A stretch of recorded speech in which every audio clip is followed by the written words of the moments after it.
Bom dia, bom dia! Que a paz do Senhor esteja com você, é uma alegria receber você aqui comigo para nós estudarmos a palavra. Eu sou o Wagner Lemes e esse é o Devocional da Manhã. Nós estamos aqui no nosso propósito estudando o livro de Apocalipse. Hoje nós vamos ler a parte C do capítulo 14 de Apocalipse.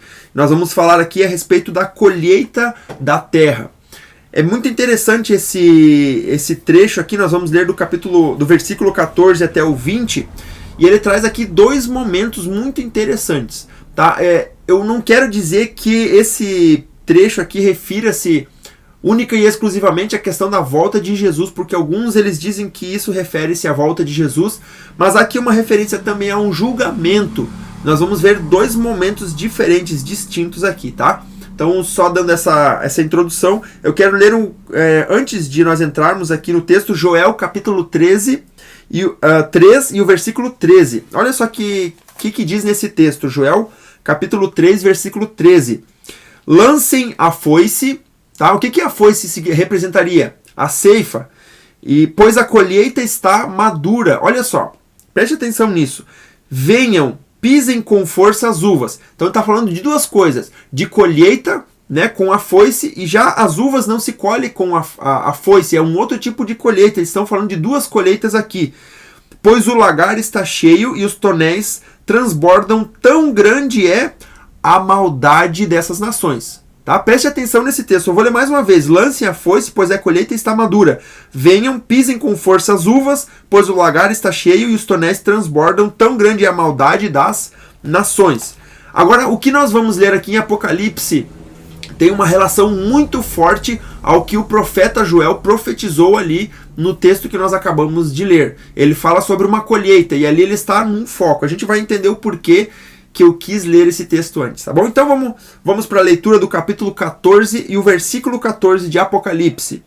Olhei, então o João estava olhando, né, tendo a sua visão, e diante de mim estava uma nuvem branca, e assentado sobre a nuvem alguém semelhante a um filho do homem. Olha que interessante, ele via alguém sentado sobre uma nuvem. A gente não pode entender de forma literal uma nuvem, né? Porque uma pessoa não pode ficar sentada em cima de uma nuvem. Embora o que ele estivesse vendo fosse relacionado àquilo que ele estava vendo nos céus, né? Então, ele estava vendo alguém semelhante a um filho de homem. Quem seria esse filho de homem? Olha só o que nós encontramos lá em Mateus capítulo 8 e o versículo 20. Jesus respondeu, um versículo antes, 19, então o mestre da lei aproximou-se e disse, mestre, eu te seguirei por onde quer que você for.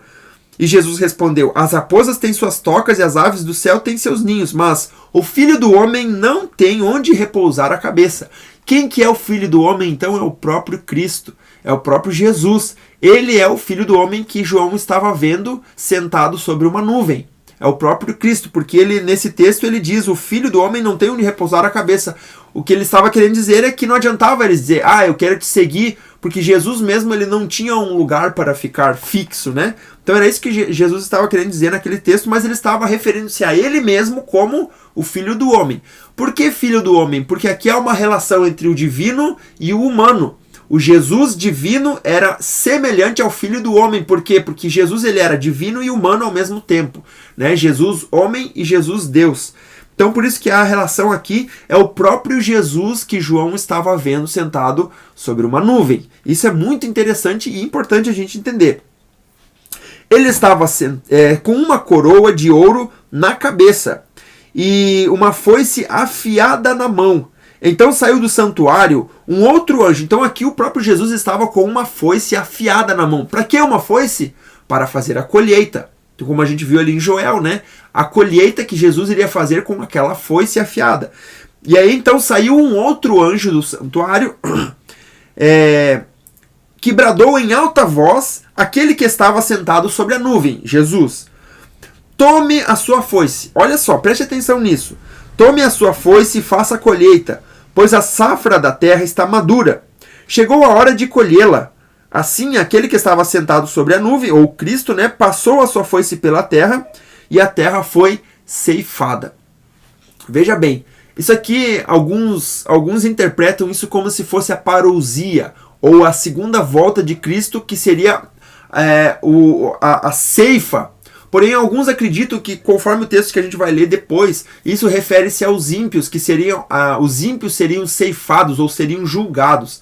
Mas aqui o que a gente tem aqui é que o próprio Cristo, ele foi direcionado por esse anjo que saiu do santuário para que ele fizesse ou executasse a colheita, né, com a foice que ele tinha na mão, né?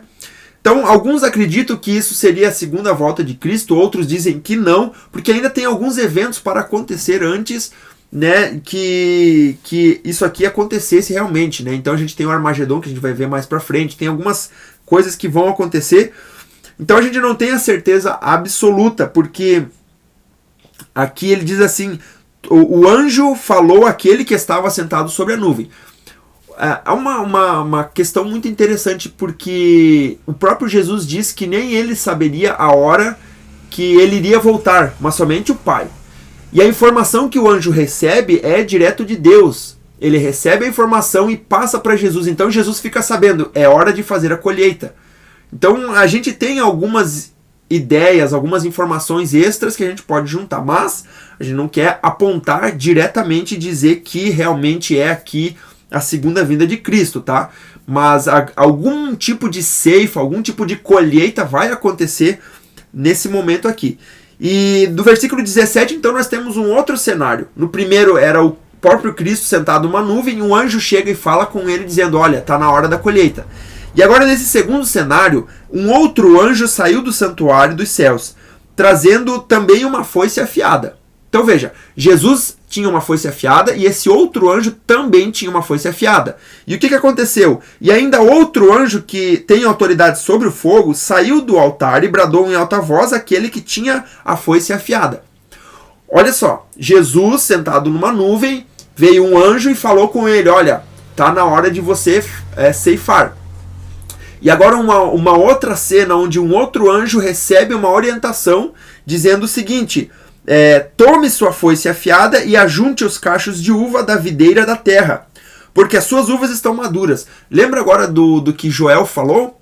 Joel falou a respeito disso também, das uvas no lagar. Vou até ler o trecho ali que está escrito, ó. Venham, pisem com força as uvas, pois o lagar está cheio e os tonéis transbordam de tão grande é a maldade dessas nações. Ele estava falando que as nações estavam cheias de maldade, representando então essa colheita de uvas, que é o que está aqui. Tome sua foice afiada, ajunte os cachos de uva da videira da terra, porque as suas uvas estão maduras. Olha só. O anjo passou a foice pela terra, juntou as uvas e as lançou no grande lagar da ira de Deus. Então a gente entende aqui que isso aqui é reservado para os ímpios, para aqueles que não aceitarem a palavra de Deus, que não aceitarem a Cristo, aqueles que adorarem a besta, né, tiverem a marca da besta, elas foram pisadas no lagar fora da cidade, e correu sangue do lagar, chegando ao nível dos freios dos cavalos numa distância de cerca de 300 quilômetros. A gente não sabe especificamente o que quer dizer esses 300 quilômetros, ou por que essa distância, né, se é referência a alguma coisa ou se é algo simbólico propriamente dito, mas aqui a gente tem dois momentos onde vai acontecer uma ceifa, onde vai acontecer ali, digamos ali, uma colheita, né? Então a gente entende esses dois textos aqui, essas duas porções de textos como uma colheita muito grande que vai acontecer. E como eu repito mais uma vez, o profeta Joel, ele juntou esses dois momentos aqui, relacionando aos ímpios, tá? Que esse julgamento seria feito para os ímpios, para aqueles que não aceitaram a Cristo. Aqui nós temos dois momentos que, no primeiro momento, onde Cristo está com a foice para fazer a sua colheita, alguns acreditam que seria a volta de Cristo, né? Alguns acreditam que seria algo relacionado ao próprio Cristo, porque é ele que aparece aqui nessa cena. Tá? E na segunda cena a gente tem aqui, propriamente dito, porque eles foram lançados no grande lagar da ira de Deus. De quem Deus vai ter ira? Daqueles que não aceitaram a palavra. Então, nós temos esse texto aí, tá bom? Graças a Deus. Vamos orar nesse momento, vamos agradecer ao nosso Deus por mais um dia, por mais uma vitória que Ele tem nos dado, né? Graças a Deus por isso. Vamos orar. Pai, te louvamos nessa manhã, te agradecemos por tudo aquilo que tu tens feito na nossa vida. Obrigado, Senhor, por ter nos escolhido para estarmos aqui, Senhor, juntos. Obrigado por ter nos permitido estarmos aqui, Senhor, estudando a tua palavra. Nós pedimos que tu venha nos orientar a cada dia, Senhor, pelo poder do teu Espírito Santo, Senhor. Dá-nos entendimento, sabedoria e discernimento. Abençoa cada um que está aqui comigo, Senhor, seus familiares, o seu lar, ó Deus. Livra de todo mal, Senhor. Sustenta cada um com a tua destra fiel, com o teu poder, Pai. Livrando de todo mal, de toda obra de Satanás, ó Deus.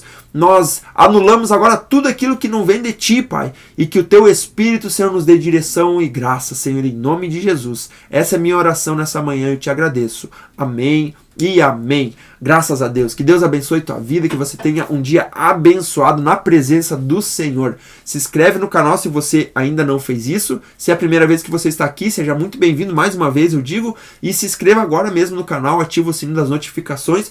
E deixa teu comentário aqui embaixo, o que Deus falou contigo. Coloca ali um bom dia, Deus abençoe. É muito bom ver os comentários de vocês aqui, porque eu sei que vocês estão participando, né? Então, se não for por isso, eu não sei quem que está ali comigo, tá bom? Então, amanhã estaremos aqui novamente a partir das 6 horas e eu conto com a tua presença. Que Deus te abençoe em nome de Jesus.